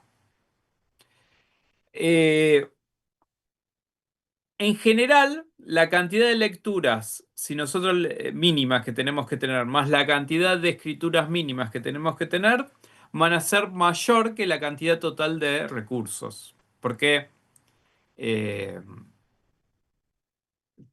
yo puedo tener, por ejemplo, en el ejemplo nuestro, tenemos cuatro recursos, ¿no? En este ejemplo de acá, tengo cuatro recursos. Yo podría poner que la cantidad mínima para leer son dos. Y la cantidad mínima para actualizar es 3. Entonces 2 más 3 es 5. Va a ser mayor que la cantidad de recursos que tengo disponible, que son 4. Pero uno tiene que ver con cuántos nodos necesito para leer y cuántos nodos necesito para escribir. Generalmente, acá la segunda inecuación nos dice que la cantidad de lecturas generalmente es menor o igual que la cantidad de escrituras. O sea, para leer puedo necesitar tener menos nodos de los que necesito para escribir, pero podrían ser iguales. Y para escribir se recomienda que la cantidad mínima de nodos debería ser por lo menos la mitad. A veces se pone la mitad más uno. Por eso se habla de un mayor y no de un mayor igual. Entonces, si yo tengo cuatro copias, para escribir necesito tener por lo menos tres. Con dos no podría escribir. ¿Qué significa eso? En este ejemplo, que la red está dividida así, yo tengo cuatro copias, tengo tres acá y una acá. Supongamos que Vamos a escribirlo para que nos quede. NR lo ponemos igual a 2 y NW lo ponemos igual a 3. Entonces, ¿qué pasa? En esta subred no podría leer ni escribir, porque no cumple el quórum para lectura ni para escritura. En esta otra sí puede leer y escribir, porque cumple el quórum de las dos. Entonces, fíjense, en esta no cumplimos el quórum, en esta sí, porque tenemos por lo menos dos nodos para leer, lo cumplimos con tres, y tenemos tres nodos para escribir.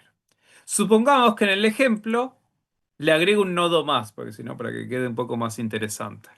Entonces yo acá agrego una copia más. Ah, que me quedó. Bueno, supongamos que. A ver si lo puedo pintar de color. Ah, con esto. Lo tendría que poner celestito. Acá. Entonces, si tengo esto, ahora esto cambia y lo que me dice es que puedo leer, pero no puedo escribir. ¿Por qué? Porque ahora cumplo el quórum mínimo de tener dos nodos para leer, pero no cumplo el quórum mínimo para escribir. En general, lo que se quiere es que la posibilidad de escribir solamente la tenga la partición que tiene mayor cantidad de copias, que tenga la mayoría de las copias. La que no tiene la mayoría de las copias, le puedo suponer que se puede leer para, sobre todo es cuando el uso de ese recurso puede ser bastante crítico para el sistema,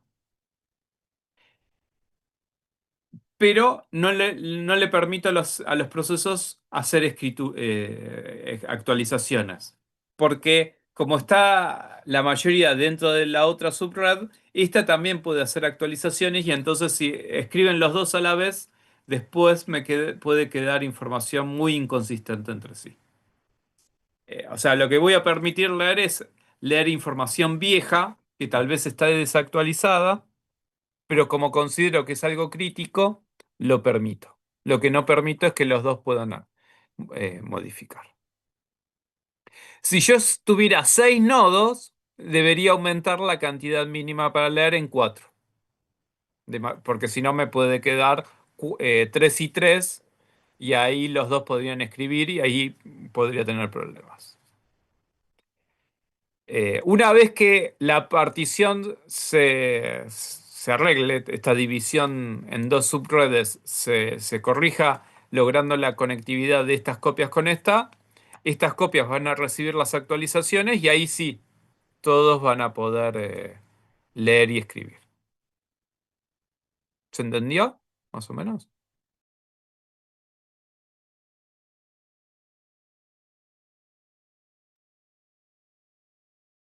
Sí, profe. Sí. Bueno.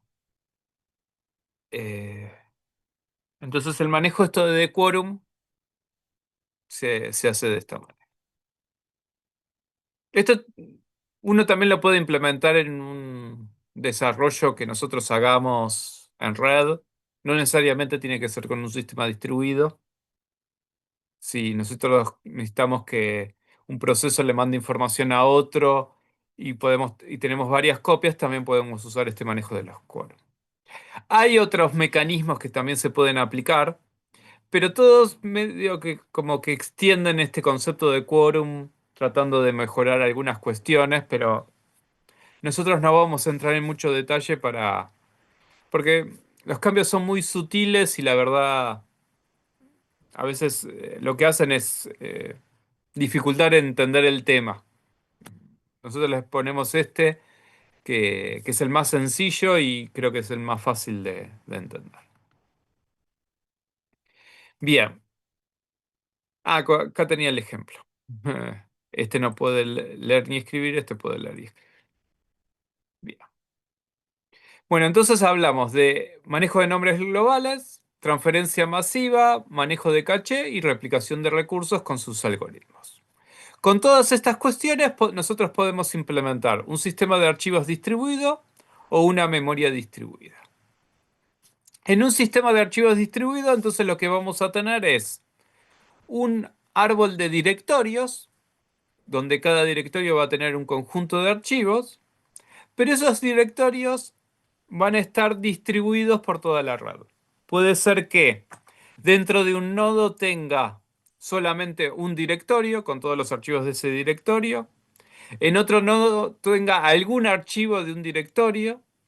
En otro nodo tenga varios directorios con varios archivos.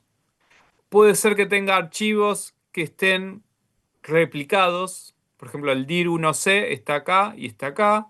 El dir2a está acá y está acá. Estos dos no están replicados en ningún lado. Entonces, depende de la importancia, la criticidad que va a tener esos directorios y esos archivos. Yo puedo tener implementados mecanismos de copias o no de ciertos archivos. Lo importante es que no todo el árbol de directorios está en un solo servidor y yo solamente puedo acceder a esos archivos a través de esos servidores. Si no, sería un sistema de archivo en red, como ustedes ya seguramente han utilizado, sino que yo puedo tener archivos y directorios distribuidos en toda la red. Entonces, para manejar esto, obviamente que vamos a tener estos nombres globales para los directorios y los archivos que se pueden traducir a la ubicación real a través de esos servidores de nombres. Para acceder a la información en forma local voy a usar el manejo de una caché local y a su vez puedo aumentar la disponibilidad y el rendimiento teniendo réplicas permanentes de estos archivos y o directorios en varios nodos. O sea que eh, mucho más para explicar de esto no hay porque ya vimos cómo se logra todo eso. Toda la gestión de todo esto lo va a hacer cada sistema operativo de todos los nodos del sistema distribuido, ¿no? Así que vimos cómo se manejan las actualizaciones, así que eso también lo vimos. No hay mucho más para contar. El otro tema es una memoria compartida distribuida. En una memoria compartida distribuida, lo que queremos lograr es simular que varios procesos puedan acceder a la misma información dentro de la memoria RAM, a pesar de que los procesos ejecutan en nodos distintos. Si todos ejecutarían en el mismo nodo, no hay que hacer nada especial porque yo ahí puedo implementar una memoria compartida directamente a través de segmentación y paginación. No hay que reinventar nada nuevo. El problema lo tendríamos si yo tengo por lo menos cuatro procesos que ejecutan en cuatro nodos distintos y todos quieren acceder al mismo espacio de memoria compartida. Entonces ahí vamos a ver que hay algunas estrategias especiales que se pueden implementar para lograr que los procesos acceden a esa memoria compartida. Una forma es usar el esquema centralizado. En el esquema centralizado, cada vez que un proceso quiere acceder a algo a la memoria compartida, el sistema operativo le va a pedir a un nodo, que va a ser el que guarda toda la información, esos datos los va a guardar localmente dentro de una caché para que el proceso lo pueda leer y actualizar. Si hay alguna actualización, se la va a mandar al nodo centralizado y de esa manera nosotros eh, logramos que todos los procesos puedan leer y escribir dentro de las mismas variables, ¿no? Pues en la memoria compartida, por ejemplo, lo que podríamos tener es una lista con datos o un vector compartido o al menos una variable con alguna información que todos los procesos de todos los nodos quieren leer y tal vez escribir. Entonces, en el esquema centralizado, toda la información está recolectada acá y los otros lo van recibiendo cuando lo necesitan y si hay algún cambio lo tienen que mandar al nodo que centraliza todo para que toda la información siempre quede actualizada ahí. El problema de este esquema es que es un cuello de botella. Este nodo que guarda la información compartida en forma centralizada es, digamos, el más requerido por todos los otros nodos porque es el que tiene toda la información. El esquema centralizado, digamos, es relativamente fácil de implementar, pero se vuelve un cuello de botella.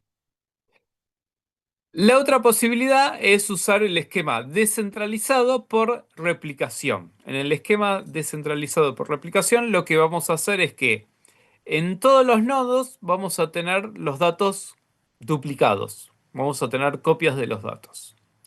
Cuando se quiere acceder, por ejemplo, este nodo quiere leer algo, yo le copio la información si no la tiene. Si la tenía, la accedo directamente. Y si tengo que actualizar algo, lo actualizo localmente. Y después se lo tengo que mandar a todas las copias que corresponden. Ahí puedo usar alguno de los algoritmos de manejo de copia, que puede ser actualizar todo o nada, primera copia o gossiping, depende de cómo lo quiero implementar. Y de esa manera voy mandando las actualizaciones. La ventaja de este esquema es que no tengo el cuello de botella de tener toda la información centralizada en un único nodo, sino que la misma información puede estar replicada, o sea, puede aparecer en varios nodos. Hay veces que por defecto va a estar copiado por varios nodos, o a veces a medida que es necesario se va replicando, ¿no? Por ejemplo, en este ejemplo era, este lo necesitaba, por eso se lo mandamos cuando lo necesitaba leer. Cuando lo actualiza, tiene que mandarlo, las actualizaciones a todos los nodos. Bien, entonces en este esquema no hay cuello de botella, pero bueno, tengo que andar manejando todas las copias, lo cual genera un cierto trabajo para el sistema operativo. Y entonces aparece un tercer esquema que trata de reducir eso a través de la idea de la migración. Pero en vez de migrar los procesos, ahora vamos a migrar los datos. A este esquema lo llaman descentralizado con migración. Entonces, supongamos que la información ahora está en este nodo y este otro quiere leer la información. Entonces, lo que hacemos, en vez de generar una copia de la información, lo que hacemos es migrar los datos. Eh, ¿Cuál es la diferencia? Que de cada variable yo solamente voy a tener una copia, pero esa copia se va a ir mandando de nodo a nodo a medida que ese dato, esa variable, se va necesitando en distintos nodos. Entonces, en el esquema anterior, fíjense, nosotros lo que hacíamos es transmitíamos la información, pero la información se mantenía en el origen. En esta nueva, con migración, la información se manda, pero deja de estar en el origen. Se mantiene solamente en el destino. Cada variable va a estar en un solo lugar, en un solo nodo por vez. No hace falta que maneje copias. Eso es lo que, digamos que tiene de ventaja, es que si yo actualizo la variable x, solamente la tengo que actualizar acá. Porque yo sé que no está ni en el nodo 2 ni en el 3 ni en el 4. Porque cada vez que yo la accedo localmente, yo obtengo la única copia. Es como que usa el concepto de token, pero para el dato que yo quiero manejar. El token es la variable que yo quiero leer o lo que yo quiero actualizar, que quiero escribir. El nodo que puede modificar la variable es el nodo que tiene la variable. Entonces, estoy también implementando la mutua exclusión fácilmente porque el nodo que puede actualizar la variable es el nodo que tiene actualmente la variable. Perdón. Si hay más de un nodo que quiere acceder a la misma variable, va a tener que esperar a que el otro nodo le mande la variable. Y ese nodo le va a mandar la variable cuando lo terminó de usar.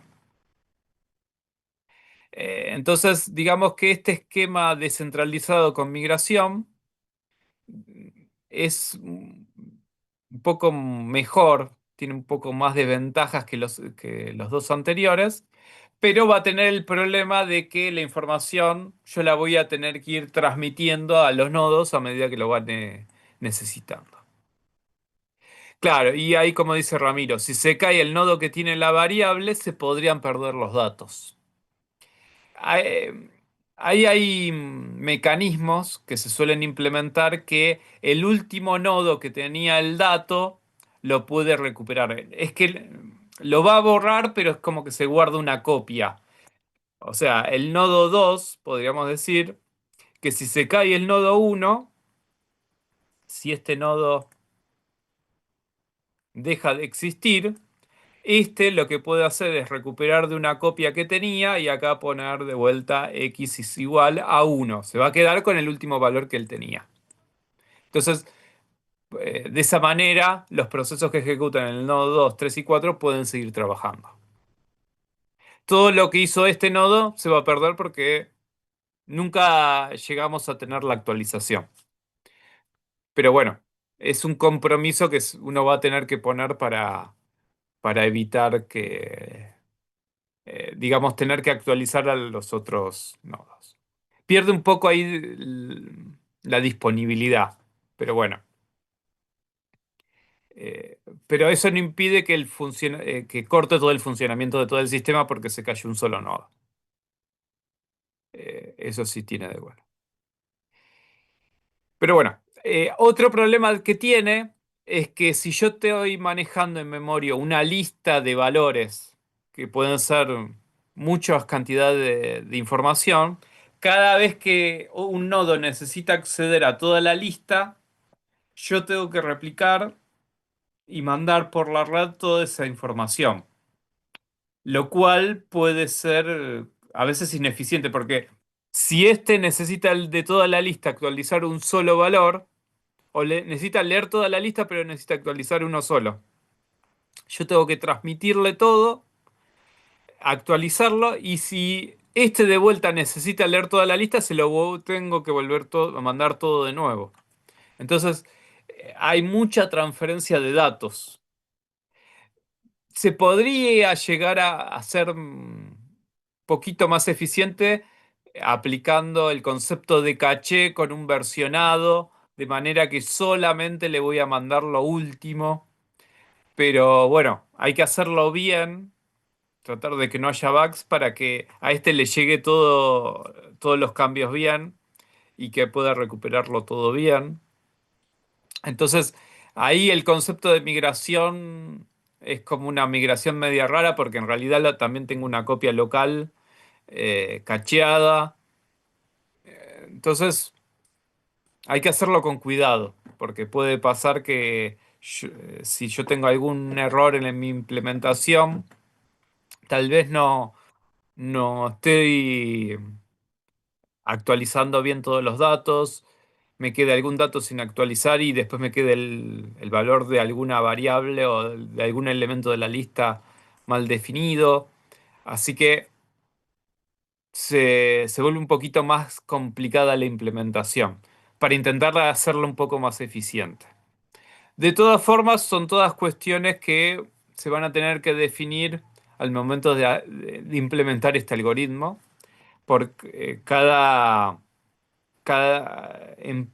fabricante de sistema operativo lo va a tener que decidir cómo hacerlo.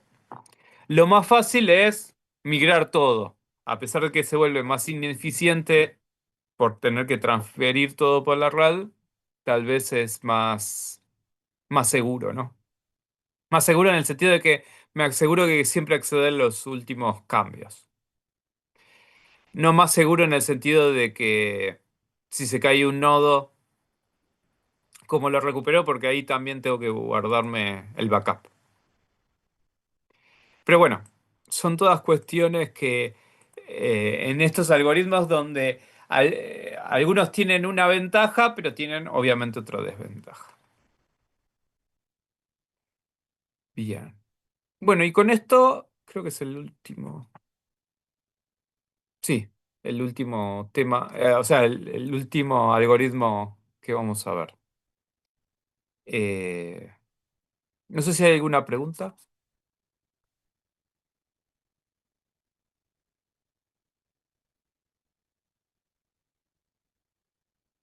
No, parece que no. Bueno, acá, todo bien. Perfecto. Bueno, de este tema, bien. De este tema, ustedes lo van a ver, depende de las pruebas que ustedes hagan en la segunda entrega del trabajo práctico, lo van a ver cómo funcionan. Si pueden hacer pruebas de disponibilidad, probando poniendo algún recurso compartido y que se cae un nodo, y ahí van a ver van a poder simular un poco cómo se maneja esto de las copias del recurso, o pueden hacer pruebas de performance, ustedes, eso lo definen ustedes. En lo que se refiere a la teoría, podríamos hablar de algunos algoritmos más, pero como le decíamos antes, es agregarle un poco más de complejidad a lo que ustedes tienen que entender. Preferimos darle lo principal para que ustedes lo tengan claro y después, si ustedes lo necesitan para alguna implementación o para diseñar un sistema distribuido, lo, lo decidan ustedes como, o sea, lo van a buscar y van a decidir si van a usar alguno de estos o alguno un poquito más específico. Bien. Eh, la semana que viene vamos a ver el tema de seguridad. Ahí vamos a terminar con el tema de sistemas distribuidos. Después nos quedan dos temas más, que es el tema de virtualización. No es nada, virtualización ustedes ya lo vienen trabajando, de hecho para el trabajo práctico la primera entrega ya la están usando. Y vamos a hablar de los sistemas operativos en tiempo real y sistemas operativos embebidos, que es un tema cortito, así que creo que esos dos temas los vamos a ver en la misma clase y terminaríamos con todos los temas de la cursada, así que ya creo que en la primera semana de junio nos vamos a ver de nuevo en forma presencial. Y ya nos vemos todas las semanas casi presenciales porque tenemos la clase de repaso, el examen parcial, clase de consultas, nos va a quedar justo un feriado, esa después vemos estamos viendo cómo la vamos a manejar, y la clase de recuperatorio. Así que ya no queda mucho de la cursada. Acuérdense que acá pregunta Guido. Sí, en el parcial van a tener toda la teoría, que es todo lo que fuimos viendo en en la teoría de las presentaciones, y de la práctica van a tener ejercicios de lo que es semáforos, donde ustedes van a tener el cuadrito y van a tener que hacer toda la traza de ejecución, simulando la ejecución de los procesos y determinar qué procesos terminaron, qué procesos quedaron en deadlock y qué procesos quedaron en starvation o quedaron bloqueados. Si no pudiste ir, Guido, tratá de pedirle a algún compañero, porque hicimos todos los ejercicios. Hay un chico que había sacado fotos, no me acuerdo, ahora no lo ubico por la foto, es de él, acá. Eh, ah, ya él las pasó, bien. Bueno, fíjate de ahí, cualquier cosa nos preguntás. La idea sería, lo ideal es que los intentes hacer vos y después los compares con las fotos que hicimos en el pizarrón. Porque las dudas, seguramente cuando vos lo veas, va a decir, ah, mira qué lindo. Pero cuando uno los hace, empiezan a surgir las dudas y bueno, después ahí nos preguntas. El recuperatorio también, si los que le va bien en la teoría y mal en la práctica, van a tener que hacer en el recuperatorio el ejercicio de práctica para recuperar. Y a los que le va mal en la teoría y bien en la práctica, van a tener que recuperar la teoría. Y a los que le va mal en la teoría y en la práctica, van a tener que hacer todo. Eh, en la teoría, todo lo que fuimos viendo y los temas que quedan por ver. Fácil. Todo lo que vimos en las presentaciones. Bien. No se olviden, les quería decir, porque hay algunos grupos que todavía no mandaron la primera entrega del trabajo práctico que vence, creo que hoy o mañana. Así que traten de mandarlo. Así cumplen con la fecha de entrega. Creo que los que ya mandaron, hay varios que mandaron el fin de semana. Hoy a la mañana revisamos algunos, así que ya les mandamos. Creo que estaban, sí, estaban todos bien los que vimos hoy a la mañana. Esta primera entrega, digamos que es bastante sencilla. Lo único que tienen que hacer toda la instalación, así que no hay mucho para evaluar. Pero la segunda entrega sí la vamos a mirar más rigurosamente. Bueno, no sé si hay alguna otra consulta.